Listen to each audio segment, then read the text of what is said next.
चुनावी मंच हो या एक्टर का पंच, फटाक 30 सेकंड में खबर डाउनलोड कीजिए तक ऐप। कौन जीतेगा यूपी, इस सवाल के साथ उत्तर प्रदेश में वोटिंग शुरू हो गई है और अब आने वाले फेज भैया अवध और पूर्वांचल का है। 1 से 4 फेज तो हो गए, अब सबकी नजरें जो है 5वें फेज पर है और 5वें फेज के लिए जिलेवार विधानसभा सीट के हिसाब से सियासी समीकरण आपको पता होना चाहिए और इसीलिए आज इस वीडियो में हम जानेंगे कौशांबी की सिराथू विधानसभा सीट के बारे में। नमस्ते, मेरा नाम है गौरव कुमार पांडे और आप देख रहे हैं यूपी तक। कौशांबी 4 अप्रैल 1997 को इलाहाबाद से अलग होकर अलग जिला बना था।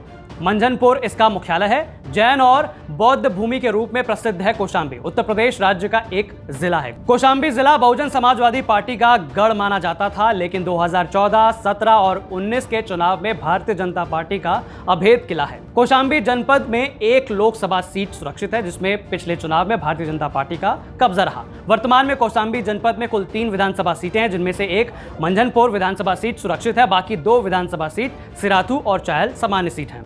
इन सभी सीटों की बात करें तो पिछले चुनाव में भारतीय जनता पार्टी का कब्जा रहा है। अब बात करते हैं सिराथू विधानसभा क्षेत्र की। इस विधानसभा क्षेत्र में कुल जनसंख्या जो है 3,80,838 है, जिसमें से पुरुष वोटर की संख्या 2,01,791 है। वहीं महिला वोटर की संख्या 1,79,035 है। यहाँ करीब 1 लाख के आसपास दलित वोटर हैं। इसके बाद करीब 55,000 मुस्लिम वोटर, करीब 35,000 पटेल, 28,000 मौर्य, 25,000 ब्राह्मण, 25,000 यादव, 12,000 पाल, 7,000 प्रजापति, 28,000 वैश्य, 6,000 ठाकुर वोटर हैं। दलितों में अधिक संख्या पासी वोटरों की है। इस सीट में सबसे ज्यादा 44% अनुसूचित जाति के मतदाता हैं, सामान्य 24% हैं और ओबीसी 22%। इनके अलावा मुस्लिम जो है वो 10% हैं, बाकी अन्य हैं। भैया क्या है कि आंकड़ों का एक अपना अलग गणित है, लेकिन ग्राउंड पर चीजों को अगर आपको समझना है तो जरूरी है कि किसी जमीनी आदमी से ही जान लिया जाए या पूछ लिया जाए। कौशांबी से हमारे संवाददाता अखिलेश ने वहां लंबे समय से काम कर रहे पत्रकार से बात की, सुनिए उन्होंने क्या कुछ कहा। देखिए, सिराथू विधानसभा हार्ड सीट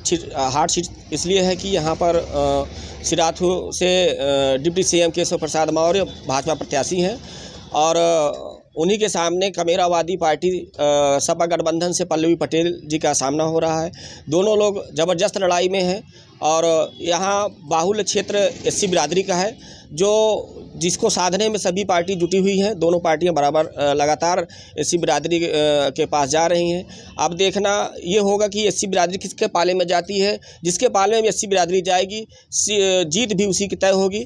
भारी अंतर जीतेंगे, लेकिन अभी कहना उचित नहीं होगा कि कौन सी पार्टी जीत रही है, कौन पार्टी हार रही है। पिछले चुनावी नतीजों की बात करें तो सिराथू विधानसभा सीट से 2017 में बीजेपी की शीतला प्रसाद ने जीत हासिल की थी। उन्होंने सपा के वाचस्पति को 26,203 वोटों से हराया था। वहीं 2012 में इस चुनाव में उत्तर प्रदेश बीजेपी के कद्दावर नेता केशव प्रसाद मौर्य ने बीएसपी के आनंद मोहन को हराया था। दोनों के बीच हार जीत का जो अंतर था वो 9,863 वोटों का था। अब जब इस बार खुद डिप्टी सीएम चुनाव लड़ रहे हैं तो ये सीट जो है काफी हॉट मानी जा रही है और इससे संबंध में हमने जमीन से जुड़े एक और पत्रकार से बात की, सीनियर जर्नलिस्ट से बात की, सुनिए उन्होंने कुछ क्या कहा। सिराथू विधानसभा जिले की 3 सीटों में हार्ड सीट मानी जा रही है। वजह है कि डिप्टी सीएम केशव प्रसाद मौर्य, जो पिछड़ी जाति के बड़े चेहरा माने जाते हैं, वो यहाँ चुनाव मैदान में है भाजपा के टिकट पर और उनका मुकाबला सपा गठबंधन अपना दल कमेरा पार्टी की डॉक्टर पल्लवी पटेल से है। तो दोनों के आमने सामने फाइट है और कोई किसी से कम नहीं दिखता है इस समय। अभी ये कहना लाजमी नहीं है कि चुनाव कौन जीतेगा,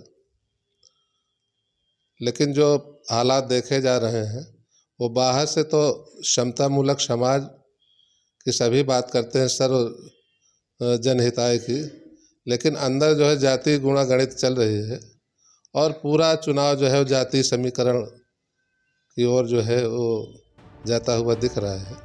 यहाँ के प्रत्याशियों की बात करें तो यहाँ बीजेपी की तरफ से केशव प्रसाद मौर्य हैं, उसके अलावा पल्लवी पटेल सपा अपना दल की गठबंधन से हैं, मुनसब अली उस्मानी जो है बसपा की तरफ से, सीमा देवी कांग्रेस की तरफ से लड़ रही हैं। तो जैसा कि हमने आपको पहले ही बताया था कि सिराथू विधानसभा सीट पर 5वें फेज यानी 27 फरवरी को वोटिंग होगी और नतीजे तो 10 मार्च को आएंगे। हम इसी तरह हर जिले का और हर अहम सीट का हाल आपको बताएंगे, इलाके के जानकारों से बात करेंगे और हर सीट का चुनावी इतिहास खंगालेंगे और आपको बताएंगे कि आखिरकार कौन जीत रहा है यूपी।